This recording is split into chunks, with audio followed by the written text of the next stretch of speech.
My name is Rachel Roberts. I'm not a scientist, doctor, or guest lecturer at Harvard. Instead, I'm a proud mother of two that lives with my husband in Austin, Texas. But what I have to share with you today is so extraordinary and powerful that I decided to create this short video for you myself. So bear with me a little. Here's the deal. In my opinion, the nutrition industry is hopelessly broken.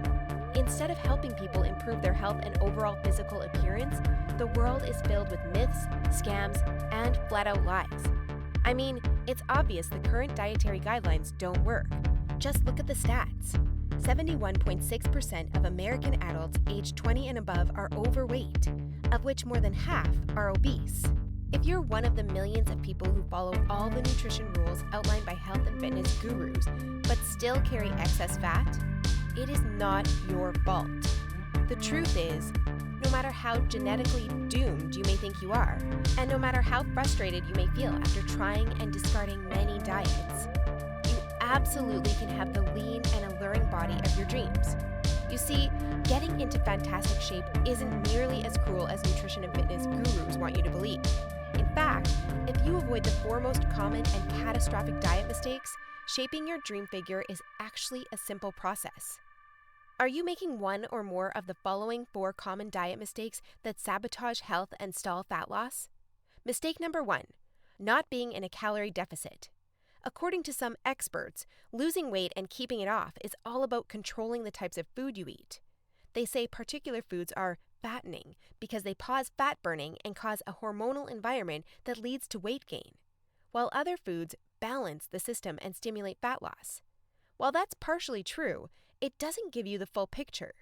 The reason is that if you want to lower the number on your scale, the most important thing you must do is enter a calorie deficit. It's simple. If you consume more calories than you burn, you'll gain weight. And if you consume fewer calories than you burn, you'll lose weight. That's a scientific fact. Looking for proof? Well, dozens of studies show the vitality of calorie balance. One of these is a case study by Mark Hobb, a professor of human nutrition at Kansas State University. He carried excess pounds and, knowing the importance of calorie balance, decided to do an experiment. For 2 months, he only ate foods like Twinkies, Oreos, Doritos, and protein shakes while maintaining a daily energy deficit of 800 calories. The result? In just 2 months, he lost 27 pounds and reduced his body fat from 33.4% to 24.9%. Now, I don't recommend you follow such a diet, but it illustrates my point. If you want to lose fat, you must be in a calorie deficit. The thing is, however, that not all calorie deficits are created equal. Some can do more harm than good. And that's why, even after dedicated efforts, many calorie counters still don't lose fat and achieve their dream body. I'll explain why that's the case in a minute. Mistake number 2. Severe calorie restriction that gives you the metabolism of a 90-year-old lady. If an energy deficit of 250 calories a day will get you lean, a 1,000 calorie deficit will give you the results 4 times as fast, right? Wrong. Many people make this mistake, and I used to do it too, before I knew any better. The truth is, severe calorie deficits screw up your physiology. That's why almost all low-calorie dieters regain the lost pounds when they stop the program. Plus, most often gain some more on top of that. You see, your body doesn't know you're trying to get ripped for the beach. Instead, because you're starving yourself, it thinks you're stranded with no food. As a result, your body's metabolism will plummet to prevent you from losing weight. This means that as soon as you come off your diet, your body will store as much food as possible as fat to prepare itself for the next starvation. That's why it's essential to eat according to a calorie target fine-tuned for your body, your situation, and your goals. Mistake number 3. Thinking all calories are created equal. Thus far, we've looked at calories. And while calories are a crucial piece of the fat loss puzzle, they're in no way the only thing that matters. You see, when most people say they want to lose weight, they actually strive to improve their health and look better. The thing is, if you want to accomplish such feats, you shouldn't strive for weight loss. Instead, set your sights on fat loss.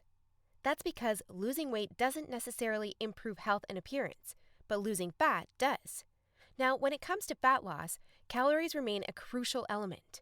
But what is just as crucial is your macro intake. In other words, your consumption of protein, carbs, and fat is vital. How you set up your macros has a profound effect on how your body will respond to the meals you eat.